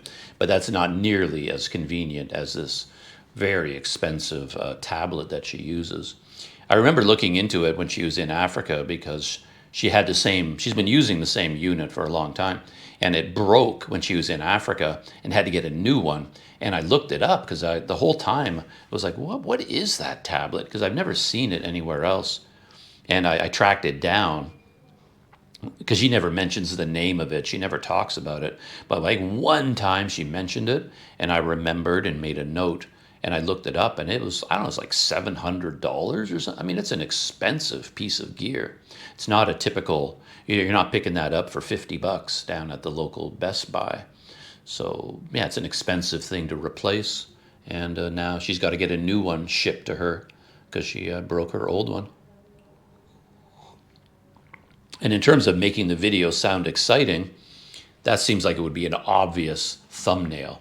But I guess she thought, well, crossing into Iraq, that's pretty exciting too. Like, not many people ever do that, right? And Iraq, we all associate that with the Iraq War and the American invasion. You know, not many people post videos from Iraq. So she probably made a judgment call, like broken tablet, like video title, I shattered my tablet, or, you know, big disaster, something like that, or crossing into Iraq. I guess she made the right choice, because even though it's kind of a boring title, it still has 500,000 views. So yeah, not a lot going on in that video. She didn't go through any beautiful scenery, no drone footage, nothing like that. And the other travel vlogger that I'm following right now, Moto, Eric from Canada. That's, I don't know if my GoPro ever focuses on these things, but that's him there, Moto. And that's his latest video called, I've lost my license plate in the middle of nowhere. Now what? And then on the thumbnail, it says, what now? He's still in British Columbia, and he's heading towards the border with Alaska on his way to the most northerly tip of Alaska. And I find this video title and this event kind of interesting because it's a two-parter. Because in his previous video, he already lost his license plate once. It snapped off because he fell over on his motorbike a lot. And then I guess the license plate got jammed against the ground and it snapped off the bolts, and it was just being held on very, very loosely. And he was riding along on his motorcycle, and then he stopped at one point and he looked, and his license plate had fallen off. And then he thought, oh boy, now I'm stuck. Like, he's in the middle of a long journey in the middle of the wilderness in the Rocky Mountains, and how in the world am I going to get a new license plate? Because he can't ride his motorbike without a license plate. The police are going to stop him all the time. And so he's stuck until he gets a replacement, right? So he turned around and rode back very slowly. And eventually, after a few kilometers, he found it. It was lying on the road. So he took his license plate and he put it back on and he tightened the bolts. But when he did it, I was thinking, oh, dude, you're just asking for trouble, because he didn't really lock it in place. The holes were broken, I think, with the bolt holes, and he just sort of stuck it into place and then tightened the bolts down as much as he could. And he's like, okay, I think it will stay. And it didn't. So in this video, he looked at his motorcycle at some point and the license fell off again. I haven't reached that point. I've only watched like a third of the video. So that event hasn't taken place yet. But I can relate to that because I've talked about this in the past a number of times, where I try to train myself to pay attention to the little details and don't put things off. Like if you're riding your bike and you hear a little noise, and then you dismiss it, you're like, huh, what was that? I don't know. And you keep riding. Big mistake. You hear that noise, investigate the noise, because it means something fell off your bike, hit the ground and was rattling. It could be your phone, it could be your GoPro, it could be something really important. So when you hear that little, you got that niggling voice in the back of your mind that, oh, I should check, do it. Don't put it off. And you can prevent so many big problems that way. And I've had lots of problems in my life where I ignored an obvious sign, a little warning, a sound the bicycle is making, or something looks broken but you're not sure, and then you don't investigate, and it leads to a much bigger problem. So I think with this license plate, he did that. I think if I can relate to him at all, if I can read his mind, he's busy shooting video for YouTube. He's flying drones. He's got 3 cameras running at the same time. He's got a lot going on. And so it came to his license plate falling off. He didn't really focus on that problem. He did like a temporary fix, like put it back into place, tighten the screws, and then kept riding. And of course, it worked loose again and fell off again. And what he should have done, and I bet you he knew what he was doing was risky, but he did it anyway because his brain would just be so preoccupied with shooting video, flying drones, riding the motorcycle, all that stuff. He just kind of neglected. What he should have done, of course, was really locked that license into place. Like, okay, put it back in, but drill a new hole, put in a really good, put 5 bolts onto it, drill 5 holes, 5 bolts, wrap a rope around it, super glue it, put a strap around it, put a lanyard on it. I'm a huge believer in lanyards. A lanyard is like a string that you attach to something, or even putting a rope on your reading glasses. Hang it around your neck. Because once you attach it with a little rope, you won't lose it. So lanyards are a huge thing for me. Like even my my knapsack here, I've got this little, oh, the lanyard fell off. No, it didn't. No, I didn't. Where is it?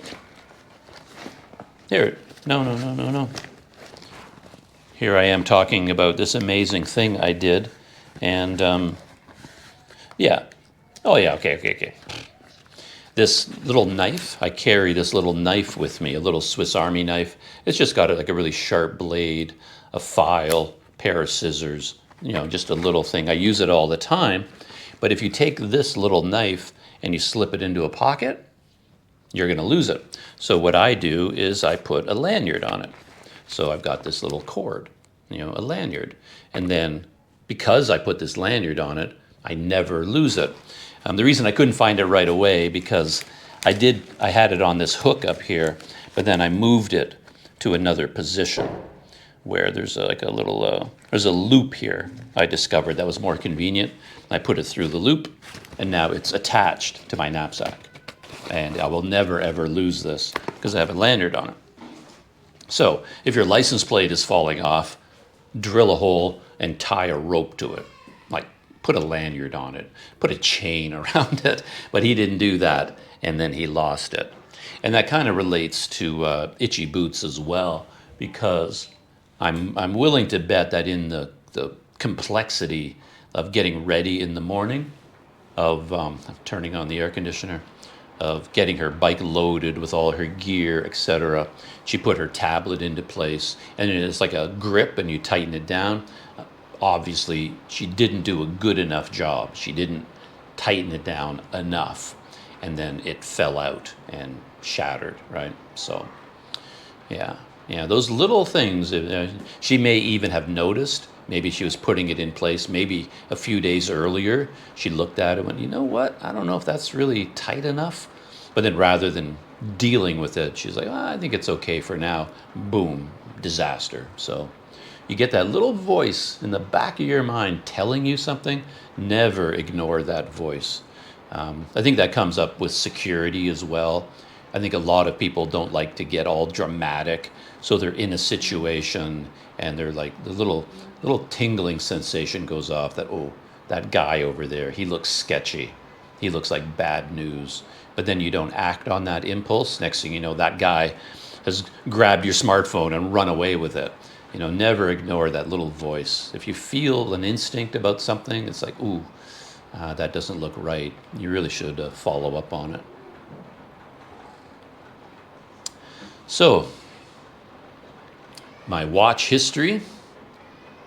Those are the only travel videos that I watched. But in terms of another YouTuber, another YouTube story, there's this guy from Taiwan. This is an old story, I guess, quite an old one, but I didn't notice it. And it's part of a pattern. There are these YouTubers out there. Maybe they're not really YouTubers. They're like streamers. They call them IRL streamers. They might be on Twitch, or there's these other platforms out there. He is on YouTube though, and he's from Taiwan. This guy, his channel is called Chicken something. Why can't I remember? It's such a dumb name. That's why I can't remember. Good Night Chicken. So his YouTube channel is called Good Night Chicken. He's one of these IRL streamers. So what they do, there's a whole bunch of them out there, and they're giving YouTubers a bad name everywhere in the world. These people are just like the worst people imaginable. They deliberately go to a country and they're shooting video live on YouTube or on Twitch, and then they just do horribly offensive things in that country, in that culture, and they're only doing it to get views. And they don't care how badly, they look for the worst things they can do, insulting the local people. You know, you hear about these stories all the time, right? They will go to like a sacred site in Japan, a Buddhist temple, a sacred setting, and then they just start monkeying around doing pull-ups on a statue. Or there's this guy, this really horrible guy, Somali something. He's kicked out of country after country. He was in Japan and they arrested him, and I think everybody was hoping he was going to go to jail, because he was arrested by the Japanese police for these things he was doing. He got into fights with people, and he was doing all sorts of horrible, offensive things in Japan on purpose in order to cause trouble. And then he was arrested, and then there was all these stories about how Somali John, or whatever his name is, he's facing 10 years in a Japanese prison, et cetera, et cetera. And of course, it never actually happens. You always see these YouTube titles, you know, he could be in jail for 20 years. And then all that happens is they get kicked out of the country. And then this guy, Somali, whatever his name is, he's now banned from Japan. But that's the only thing that happened to him. He was arrested, deported, and banned, but he never went to jail. And then he went to Taiwan, I think, as well, this Somali Johnson guy, John Somali, I can't think of his name. But he did all sorts of horrible things in Taiwan, and all the local people got really angry with him. And now this guy, he's actually a Taiwanese streamer. And then he went to Cambodia. Anyway, the name of the video that I watched was not his video. It's actually another guy called Mujin. And it says how this idiot YouTuber ended up in Cambodian prison. It's a 16-minute video, and I watched the entire video because I find this kind of fascinating.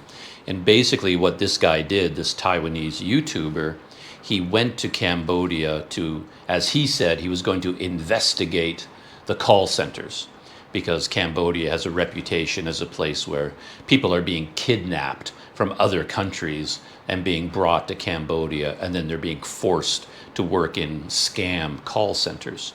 You hear these stories in the news all the time. And Cambodia is fighting that image because it really hurts their tourism industry. All these bad stories in the press, anyone wanting to go on a holiday, they see those stories and they're like, I'm going to go to Thailand. I don't want to go to Cambodia, because they don't want to be kidnapped and forced to work in one of these.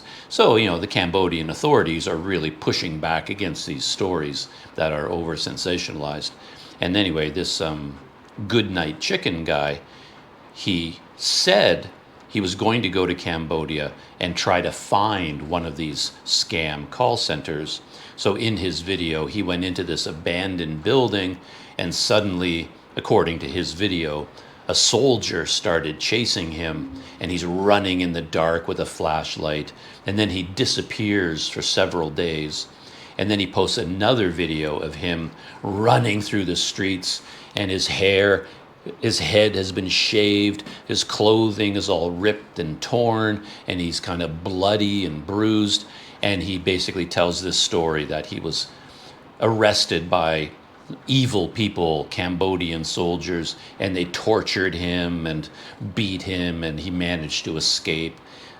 But as it turns out, the whole thing was fake from beginning to end. And it's such a crazy story because he and another YouTuber, a friend of his, they did all of this together.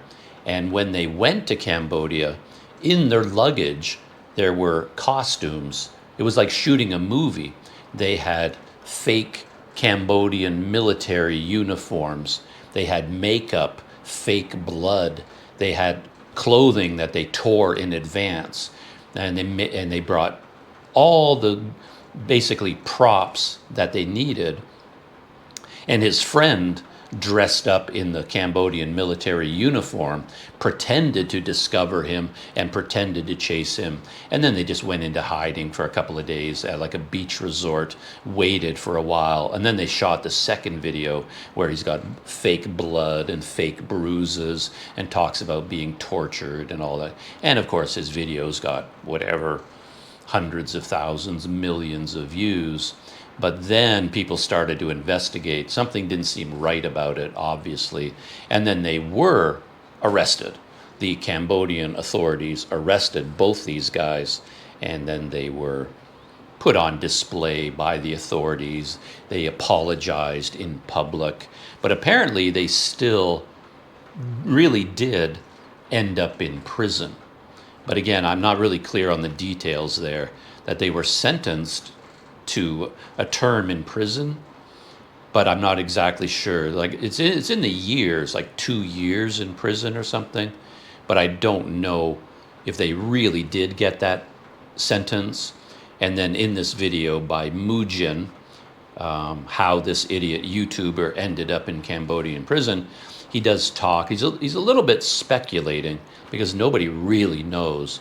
But they're speculating that these two guys are in a Cambodian prison right now, and that the conditions in the prison are really horrific. So these two Taiwanese YouTubers, these IRL streamers, it sounds like they really were arrested and thrown in prison for a significant amount of time. But again, I'm not really sure how much of that is true. But anyway, I watched that video, and what really jumped out at me was the complexity of the scheme. Like, people fake videos all the time. They exaggerate things that happen. But this was like a full-on, they planned the whole thing like a movie and brought costumes and sets and lights and planned the whole thing out.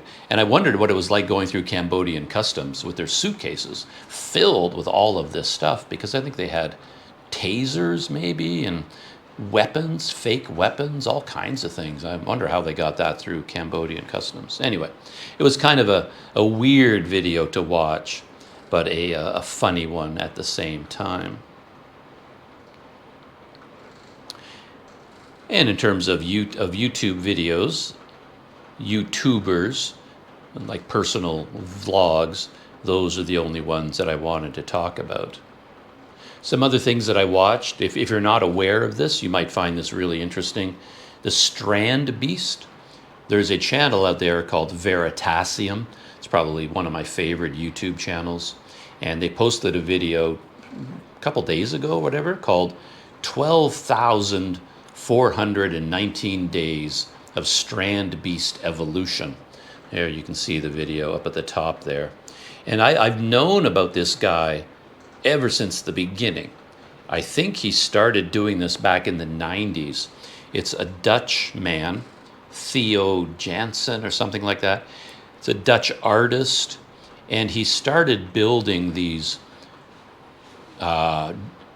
devices made out of like bamboo and sails, and they're like machines that are powered by the wind.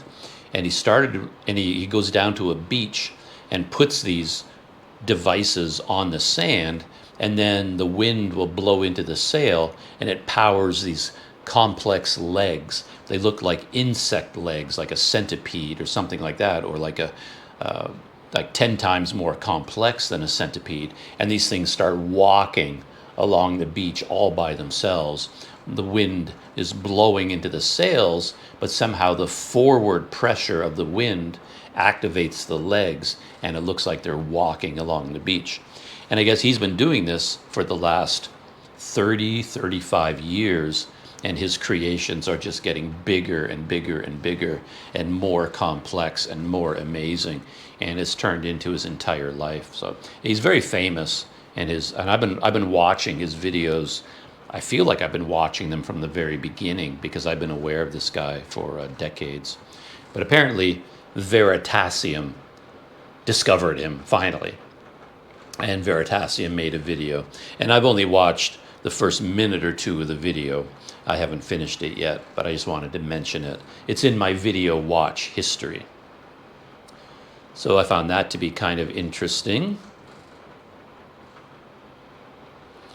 Moving along. Pop culture. Invincible Season 3 is coming out soon. I don't know when it's going to be released, but there's a new trailer for Season 3 of Invincible. 7.8 million views. So you know that's a very popular show, and a lot of people are looking forward to it. And also on my YouTube watch list is Rosie, or Rosie from Blackpink, because if you're on YouTube at all, you know that her new song, APT, has taken the world by storm. Like, it's everywhere. You cannot get away from this song. It's a collaboration between Rosie from Blackpink and Bruno Mars. And this song has just taken the pop culture world by storm. Everywhere I go on YouTube, it comes up again and again and again. And it's a fun song. You know, I enjoyed listening to it. I enjoy watching them perform it. And if I can tell you a little bit about it in case you're not familiar. It's called APT, which stands for apartment. And the chorus in the song is like apata, apata, apata. It's a very addictive kind of repetitive thing where the audience can join in. And it's based on a Korean drinking game where all these people in a circle, and then they go through this chant about the game, and then they put all their hands one on top of each other, and then they start singing apata, apata, apata, moving their hands. And it's somehow based on your favorite number. Like, somebody has to say their favorite, like, it's based on the floors of an apartment building. Floor 1, floor 2, floor 3, all the way up. And somebody has to pick the floor number. So someone says 19, I want to be on floor 19, and they go apata, apata 19 times, and on the number 19, whoever's hand is on the top, they have to take a shot. And then they start all over again. Apata, apata, apata, apata 5. You have to take a shot. Whoever's hand is number 5, the 5th floor of the apartment building. So that's a Korean drinking game. And then Rosie and Bruno Mars made a song about this game. And yeah, it's become a mega hit. It's been number 1 on everything for weeks and weeks and weeks now. So it is also on my YouTube watch list. In this particular video, Rosie was on Jimmy Fallon. And so I watched that. I watched her performance. 1.6 million views. I'll try to go more quickly now. Pop culture, movie review from Jeremy Jahns. I watch his movie reviews all the time. He reviewed a horror movie called Nosferatu. And I haven't watched Nosferatu, but I liked what he said about it. Sounds like it's going to be an interesting movie. So it's on my radar now. I want to watch. It's a remake of the classic Dracula movie, Nosferatu. So I'm very excited about that. And the other pop culture in here. Oh yeah, this is a funny one. This one it's probably an older video, I don't know.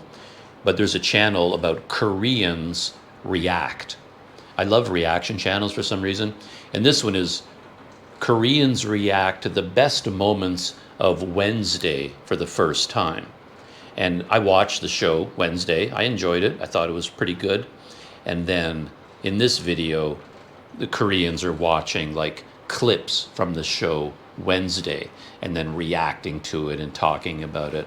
I always find that kind of interesting. I like to watch people from other countries reacting to pop culture from other countries, whether American pop culture or French or Spanish or Greek or Chinese or wherever it's from. And it's always interesting because I watched Wednesday. I have certain feelings about it. And then they watch it, and the Koreans they have completely different reactions.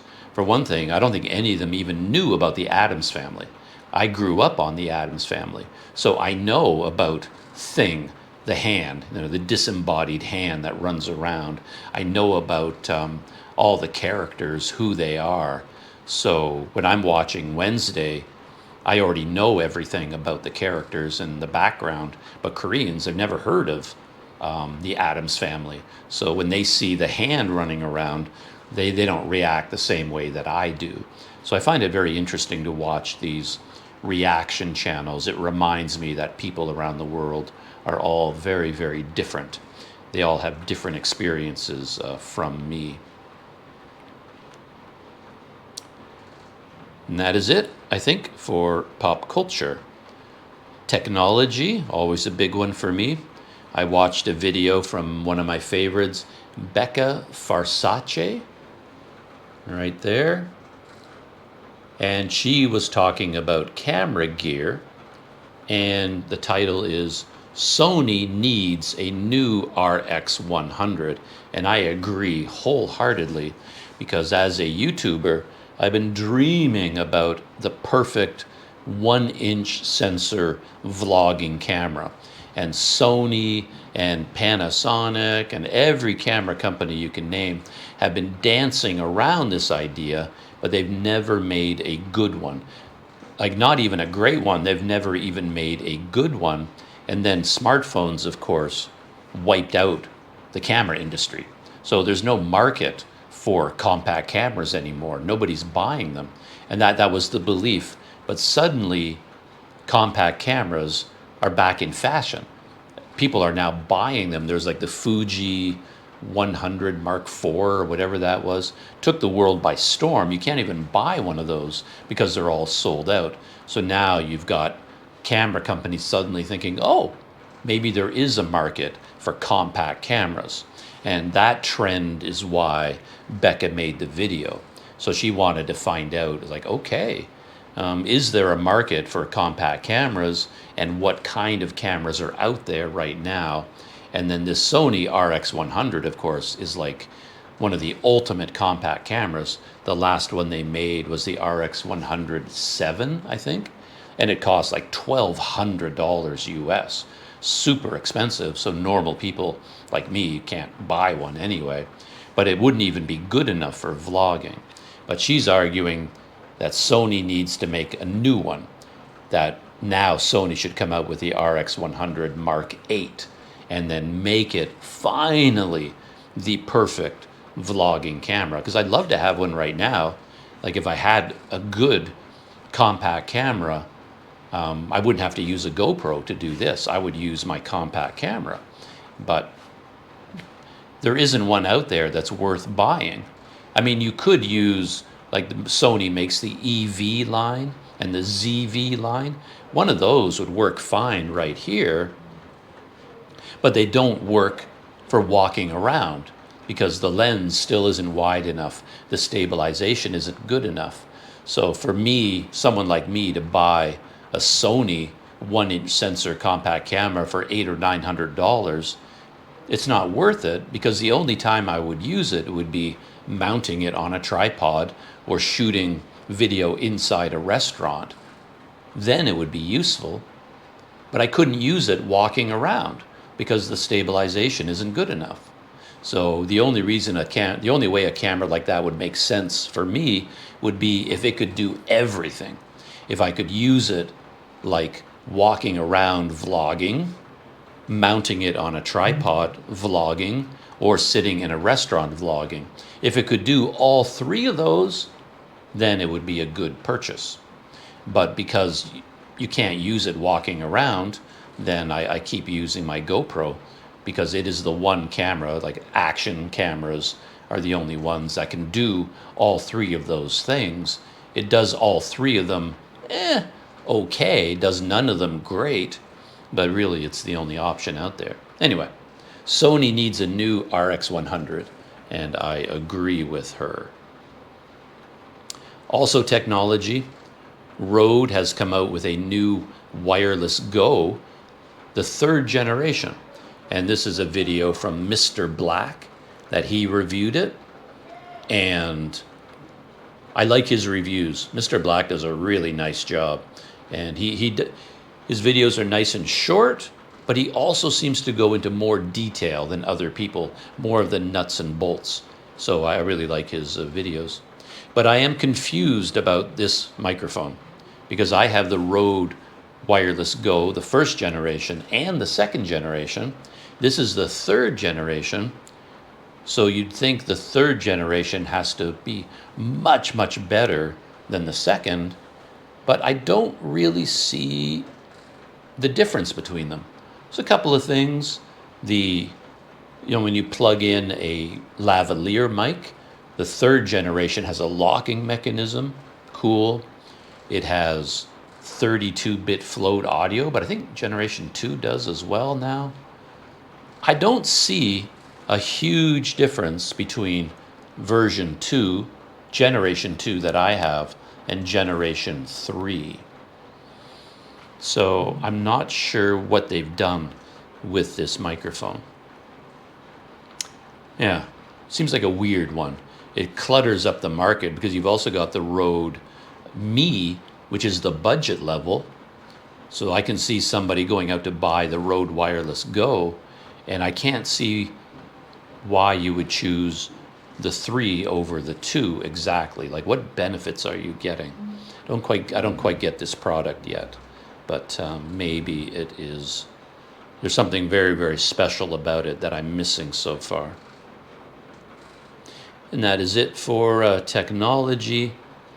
And I think I'm going to wind it down here. I have some other videos that I've watched that I was going to talk about more about current affairs, things like that. But I think I will end today's podcast right here. I've been talking long enough. And yeah, the other stuff that I watched is in a whole different category. And I'm not in the mood to go into current affairs right now. So that is it for today's podcast. Thanks, as always, for keeping me company here on Planet Doug Behind the Scenes, the Planet Doug podcast. And I hope you come back for the next one. And if you do, I'll talk to you then.